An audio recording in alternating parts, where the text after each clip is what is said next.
Sejam bem-vindos ao curso online de Direito do Trabalho para advogados. Isso, para você, advogado, advogada, que precisa do direito do trabalho, do direito material, né?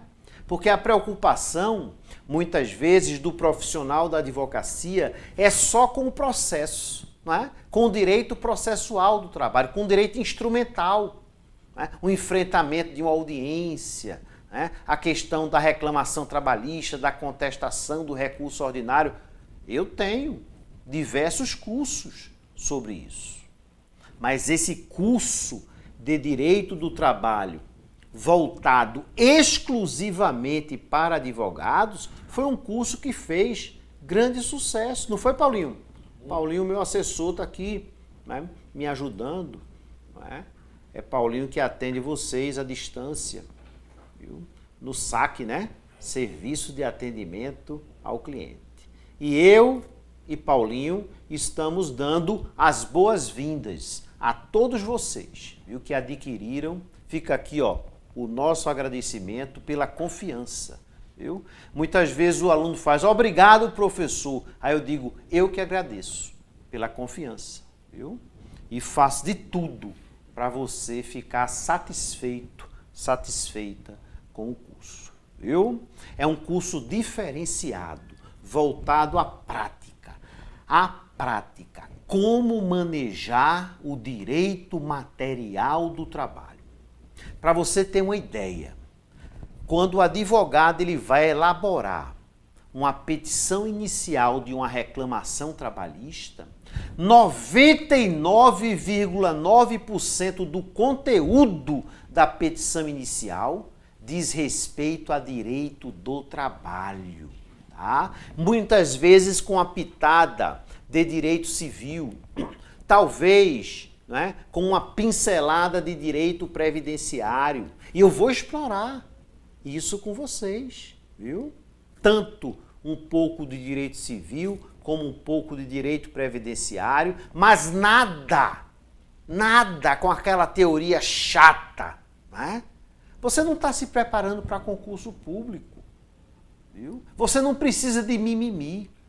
Você quer compreender o direito do trabalho em sua essência. Porque se eu tivesse ministrando aqui um curso para concurso público, eu ia começar com relação de emprego, pressupostos da relação de emprego, subordinação jurídica, pessoalidade. A gente vai estudar isso, viu? No momento oportuno. Mas eu tenho que começar o curso com aquelas questões que mais chamam a atenção no dia a dia da advocacia. E adivinhe, você já sabe, está aí no título, qual o tema que eu escolhi para iniciar o curso? Jornada de trabalho. Que eu poderia, inclusive, estender e chamar de a duração do trabalho. Porque nós não vamos estudar nesse tópico que começa nessa primeira aula, aí vem a segunda, vem a terceira, vem a quarta. Né? Quantas aulas, professor, para a duração do trabalho? E eu sei, tá? Eu só vou descobrir no final. Porque eu vou passar tudo o que eu aprendi, na prática e na teoria, para vocês que estão me prestigiando, né, nesse curso. Tá certo? Então, a duração do trabalho é o nosso primeiro tema, abrangendo não só jornada de trabalho, mas também a questão dos cartões de ponto, né, os períodos de descanso, o descanso diário, o descanso entre jornadas, interjornadas, o descanso especial do digitador, o descanso semanal, os feriados, incluindo férias, não é? Incluindo férias. Vamos colocar tudo tá? Nesse combo chamado da duração do trabalho ou da jornada de trabalho ou jornada laboral. Tá certo? Para quem não me conhece, sou Gustavo Cisneiros, meu Instagram é @professor Gustavo Cisneiros, tá? Você me acha fácil lá. Sou juiz do trabalho há 20 anos, aqui no TRT da 6ª Região, professor há 21 anos, tanto de direito do trabalho como do direito processual do trabalho. Viu? E tenho diversos livros publicados. Viu? Vamos lá? Vamos começar? Vamos lá. Anotem os artigos que nós vamos trabalhar de início. São os artigos 58 a 74 da CLT. Artigos 58 a 74 da CLT. Anotaram? 58 a 74 da CLT. E a gente vai complementar com os incisos 13, 14 e 16 do artigo 7º da Constituição Federal. Repete aí, professor, só se for agora. 13, 14 e 16 do artigo 7º da Constituição Federal. Combinado? Eu vou trabalhar também com vocês, né, a Lei Complementar 150 de 2015, que diz respeito ao empregado doméstico, as peculiaridades, né, da jornada de trabalho do empregado doméstico. Tá certo? Também a Lei do Trabalhador Rural, né, nós temos algumas diferenças ainda, principalmente em relação ao trabalho noturno, é a Lei 5.889 de 73, 5.889 de 73. Tá bom. Eu podia passar a aula toda, né? Essa aula que dura entre 20 e 25 minutos, citando para vocês as normas, os precedentes jurisprudenciais, e isso eu vou soltando ao longo, viu, da própria aula. Combinado? Bom, primeira observação, viu? Presta atenção, anota, pausa, faz o que você quiser, viu? Eu só peço uma coisa, concentração, para você aprender. Depois que você aprende, tá? Depois que aquilo está encaixado no seu HD, na sua memória, ninguém lhe tira mais. Viu? É patrimônio imaterial, adquirido para o resto da vida. Nós temos no Brasil limites para a carga horária, diária, semanal e mensal. Mensal, sim, mensal. Né? O limite diário é de 8 horas. Nós chamamos de jornada. Viu? É um pleonasmo você falar jornada diária de trabalho. Mas eu li um livro que tem isso. O autor está errado, equivocado. Viu? Jornada de trabalho já significa o dia trabalhado. Viu? E a jornada máxima no Brasil é de 8 horas. Mas, professor, o porteiro do meu prédio trabalha 12 horas e folga 36. Ele faz horas extras. Por isso que o regime 12 por 36 é um regime de compensação de horas extras. E ele faz horas extras? Faz, porque trabalha mais de 8 horas por dia. Esse limite diário, que nós chamamos de jornada máxima, tá? Esse limite está tanto no artigo 58 da CLT, como no inciso 13 do artigo 7º da Constituição Federal. Ok? Bom, Além do limite diário, eu tenho limite semanal. E você não vai falar jornada semanal. É feio. Você fala carga horária semanal. Tá? Trabalho semanal. E esse trabalho semanal tem limite de 44 horas. E eu gostaria que você fosse no inciso 13 do artigo 7º da Constituição Federal e observasse que o legislador, ele usa a preposição e. Tá? Ele não usa a conjunção alternativa ou. 8 horas por dia ou 44 horas por semana. Não. Ele usa a preposição e. Significa dizer que os dois limites devem ser obedecidos. Os dois, cumulativamente. O empregado no Brasil tem que trabalhar no máximo 8 horas por dia e 44 horas por semana. Os dois limites têm que ser observados. Professor João, sim, ele trabalha de segunda a sexta 8 horas por dia e folga no domingo. Pois não.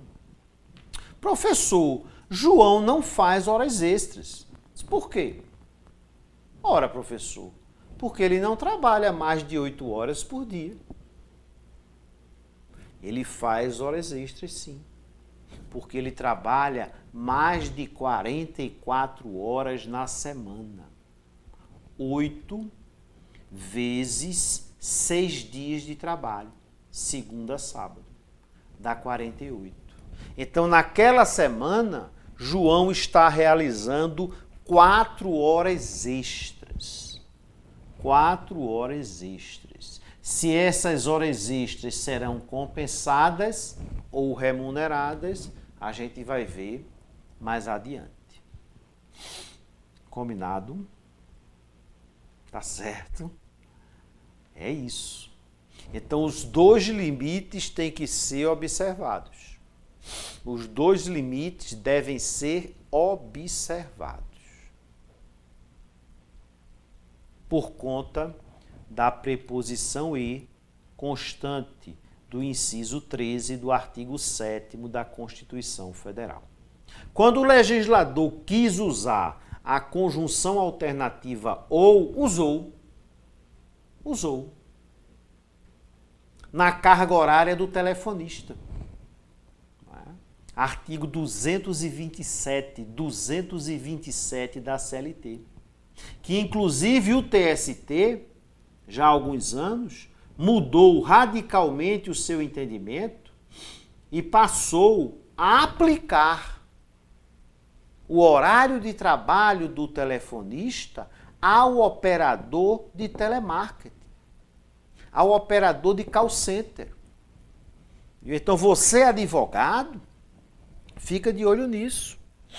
Se estiver lidando com um trabalhador operador de telemarketing, profissão muito comum hoje em dia, ou operador de call center, ou se você estiver advogando para um escritório que atende a uma empresa de telemarketing, a uma empresa de call center, que presta serviços, né, a bancos e outras instituições, você tem que saber, né, que esses empregados, eles passaram já um bom tempo a ter direito, viu? A mesma duração de trabalho do telefonista, do operador de telefonia.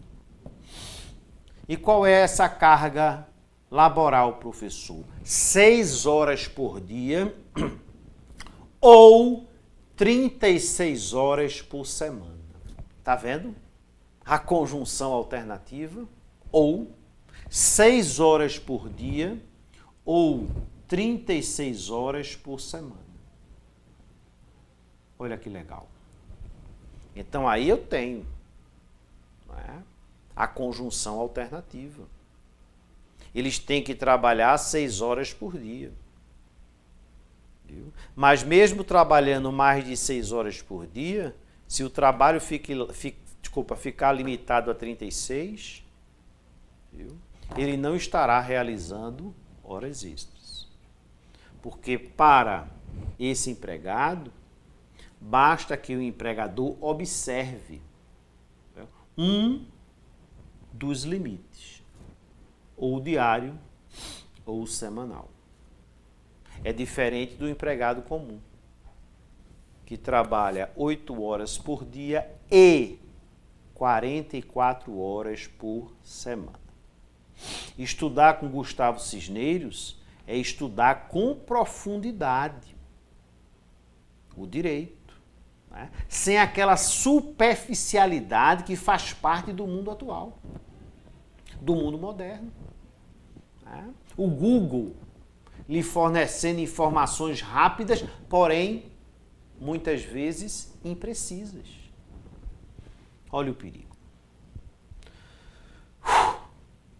Professor, eu não estou achando, no inciso 13 do artigo 7º da Constituição Federal, eu não estou achando o limite mensal.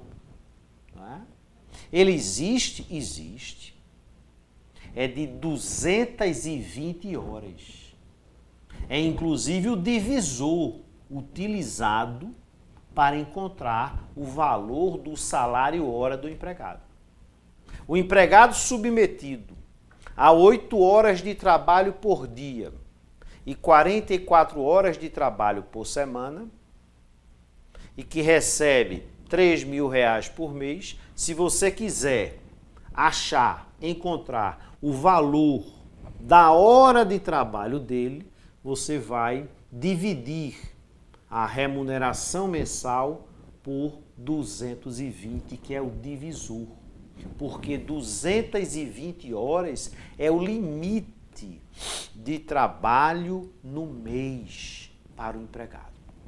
E isso é muito importante para quando nós formos estudar os regimes de compensação de jornada.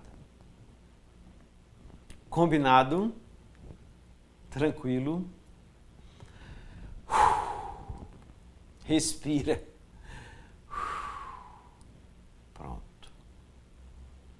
Professor, quando o empregado ele rompe um desses limites, ele está realizando horas extras. Perfeito. Ele está atuando no que nós chamamos de sobrejornada. Uma palavra só, sobrejornada. Ele está realizando trabalho extraordinário. Ele está realizando horas extras. Professor, as horas extras, elas derivam de um comando patronal, de um ato unilateral do empregador. Psst, ei, você, hoje você vai fazer horas extras. Psst, calado. Você calado já está errado. Não. A legislação trabalhista dispõe que a realização das horas extras deságua de um acordo realizado entre empregado e empregador ou entre o sindicato dos empregados, que nós chamamos sindicato da categoria profissional, e o empregador, ou em um acordo realizado entre sindicatos. Sindicato dos trabalhadores, sindicato dos empregadores. Então eu tenho acordo individual, né? Acordo feito entre empregado e empregador. Acordo coletivo de trabalho, Acordo firmado entre o Sindicato dos Trabalhadores e a empresa. Observem que a empresa não está representada por seu sindicato. E por último, a Convenção Coletiva de Trabalho, que é o pacto firmado entre sindicatos. Sindicato dos Trabalhadores, Sindicato das Empresas. Intersindical. Tá? Então, se você está naquela advocacia preventiva, naquela advocacia consultiva para empresa, para empresas, você tem que cuidar de verificar se existe essa formalidade individual ou coletiva para a realização das horas extras. Porque isso não vai ter, a priori, impacto trabalhista, mas pode ter um impacto negativo fiscal a título de multas administrativas aplicadas pelos órgãos fiscalizadores das relações de trabalho. Órgãos concentrados na Secretaria do Trabalho, antigo Ministério do Trabalho. Ok? Combinado? Nós temos uma situação especial prevista no artigo 61 da CLT, que permite a realização de horas extras, independentemente de acordo neste sentido, que nós vamos deixar para comentar mais adiante. É uma exceção, é uma situação extraordinária. No ordinário, no comum, é preciso que haja esse acordo de prorrogação da jornada de trabalho. Esse acordo de realização de horas extras, que pode ser individual ou pode ser coletivo, mas tem que ser escrito, artigo 59 da CLT. Tá certo? Fechado? Então a primeira aula eu encerro deixando aqui todo o meu carinho para vocês.